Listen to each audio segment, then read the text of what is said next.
বিসমিল্লাহির রহমানির রহিম। Calculus 10.7 lecture number 2। লেকচার 1-এ টাইপ 1 এবং টাইপ 2 আমি করে দিচ্ছি। যদিও সেখানে টাইপ 1 এবং টাইপ 2 দুইটা প্যাটার্ন বলা হয়েছে, কিন্তু মূলত একই নিয়মে আমি দুটো অঙ্ক করাই দিচ্ছি। সবচেয়ে মজার ব্যাপার হলো এই অধ্যায়ে আমি সবগুলো অঙ্ক তোমাকে এক প্যাটার্নে, অর্থাৎ একটা সূত্র দিয়ে সবগুলো অঙ্ক ইনশাল্লাহ করাই দিব আল্লাহর রহমতে। আজকে লেকচার 2 যাচ্ছে, লেকচার 3-র মধ্যে আমি তোমাকে এই অধ্যায়টা তোমার হাতে তুলে দেব।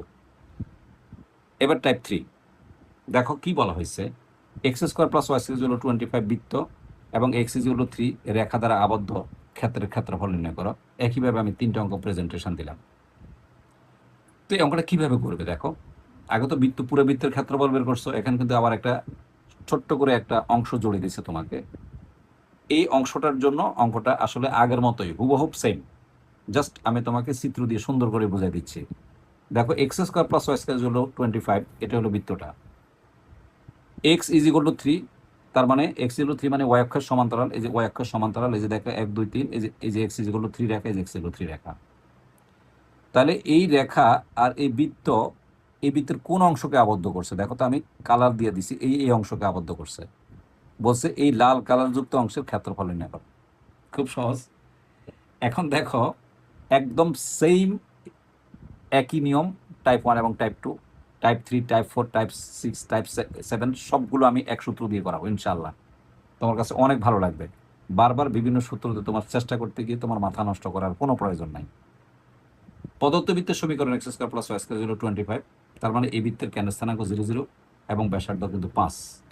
এই যে ওসি হলো ব্যাসার্ধ 50, এই বিন্দুটা হলো 50। আর যে সমীকরণটা দেওয়া আছে সেটাকে আমরা এবি ধরে নিলাম। এই যে দেখো, এই যে এবি রেখা ধরে নিলাম, সেটা হলো এক্স ইজ ইকুয়াল টু 3।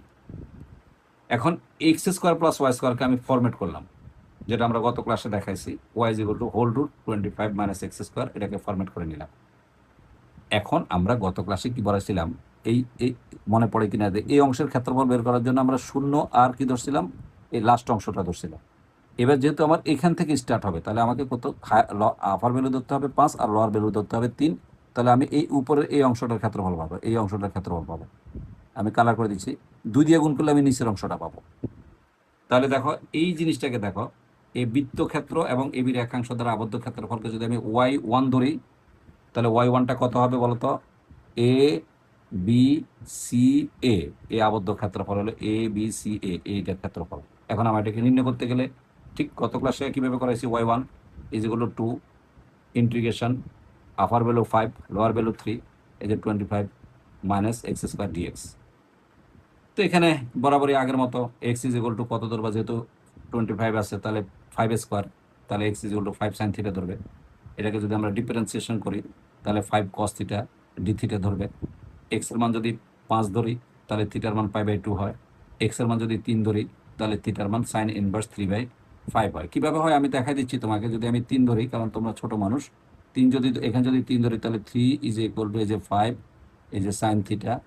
তাহলে আমি যদি সাইন থিটা নেই তাহলে কত আসবে 3/5, আর আমি যদি থিটা করি তাহলে এটা ইনভার্সে চলে যাবে, এই যে ইনভার্স, এই যে 3/5। নিশ্চয়ই বুঝছো কীভাবে 3/5 হয়েছে।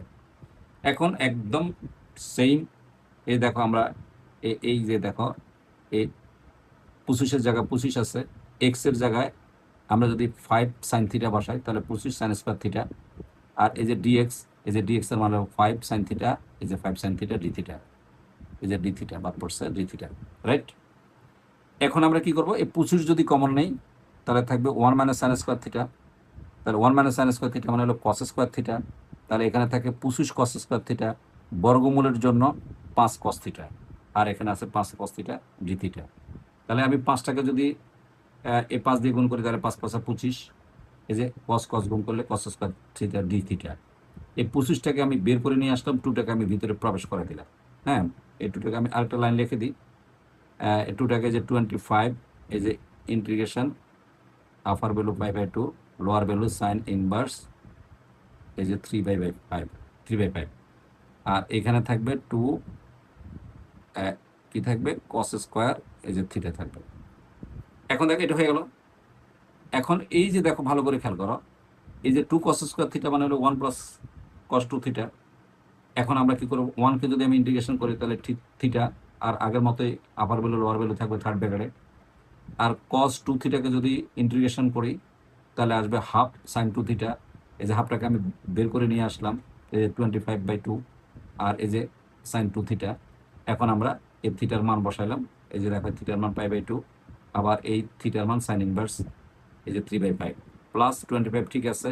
এখানে যদি π/2 বসাই তাহলে 0 হয়, আর এখানে আমরা এই যে বসাই দিলাম, দেখো এই যে সাইনের জায়গায় সাইন, এই যে টুর জায়গায় 2, এই সাইন ইনভার্স এই যে 3/5 আছে। এখন এটা তুমি ক্যালকুলেটর ইউজ করে মানটা করলে দেখবা যে 12 আসবে, এটার মান 12 আসবে, এটার মান 12, অর্থাৎ এটা দিয়ে গুণ করলে এটার একটা মান আসবে, সেই মানকে এটা দিয়ে গুণ করলে 12 আসবে, আর এটা দিয়ে গুণ করলে ফলাফল চলে আসবে।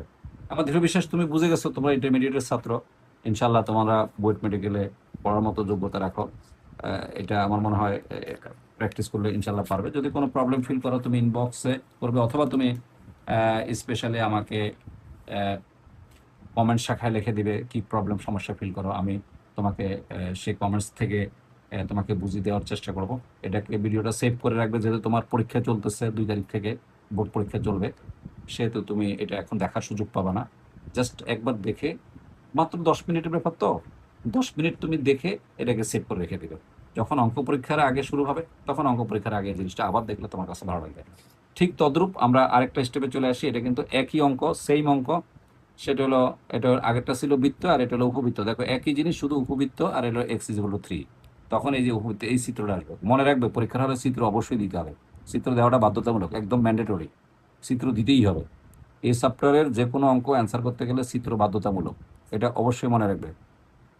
কে কি বললো সেটা তাদের বিষয়, আমি আমারটা বলে দিলাম।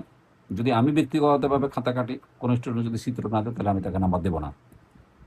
এখানে দেখো উপবৃত্তটাকে যদি আমরা ফরম্যাট করি তাহলে কেন্দ্র স্থানাঙ্ক বাই 0 0, আর আমরা বৃহত্তর দৈর্ঘ্য, এই যে বৃহত্তর দৈর্ঘ্য এটা পাবো আমরা কত, যেহেতু এটা 6 আছে তাহলে 6 দুগুণে 12 হবে, আর এটা 10 হবে। তাহলে এটা যদি 12 হয় তাহলে এই অংশ হবে 60, তার মানে এখান থেকে এ পর্যন্ত 6। আর এক্স ইজ ইকুয়াল টু 3, আমরা আগে বলছি এইটা হলো 3, তাহলে এ থেকে এ পর্যন্ত 3। যেহেতু আমার এই অংশ বের করতে হবে, তাহলে উপরে এই কর্নারটা পাবা, তাহলে 2 দিয়ে গুণ করলে এই কর্নারটা পাবা। তাহলে দেখো একইভাবে আমরা গত ক্লাসে যেটা করেছি সেটা দেখে নিবে। এই যে ওয়াই স্কোয়ারকে আমরা ফরম্যাট করলাম, এই ফরম্যাটে নিয়ে আসলাম। তারপরে এই ক্ষেত্রফল একই ফরম্যাট, তো এই জন্য বারবার তোমাকে বিরক্ত করতে চাচ্ছি না, যত তাড়াতাড়ি তোমাকে বুঝে দিতে পারি। এই যে 2 একইভাবে ফরম্যাট বসাই দিলাম, কিছুক্ষণ আগে বুঝালাম, একইভাবে ধরে মান বসাই দিলাম, সব কিছু আগের মতো করে বসাই দিলাম, সেমভাবে বসাই দিলাম। বসা দেওয়ার পরে যে এই মানগুলো বসালাম, এই সেমভাবে এই যে বসা দেওয়ার পরে আমার এই যে ফলাফল চলে আসছে, যে এত চলে আসছে। এটা আমি খুব শর্ট করে বলে দিলাম, কারণ এক জিনিস তো 4বার বুঝাইলে তোমার কাছে খারাপ লাগবে, যে কারণে আমি খুব শর্টভাবে তোমাকে বুঝাই দিচ্ছি। সবচেয়ে মজার বিষয় হলো, এই অধ্যায়ে যত নিয়মের অঙ্ক আছে সবগুলো নিয়মের অঙ্ক আমি তোমাকে এই সূত্র দিয়ে করে দেব, শুধু স্ট্রেট লাইন ছাড়া, আর বাকি সব একই একই নিয়ম আমি তোমাকে শিখিয়ে দেবো, প্রত্যেকটা অঙ্ক ইনশাল্লাহ। লেকচার 3-তে পরিপূর্ণভাবে যে ক্লাসটা তুমি পাবে তোমার অনেক ভালো লাগবে ইনশাল্লাহ। আমার এই ক্লাস করার পর তুমি অন্য যে কেউকে বুঝাইতে পারবে, ইনশাল্লাহ টিউশনি করতে পারবে। অনেক ধন্যবাদ, কেমন লাগলো জানাবে।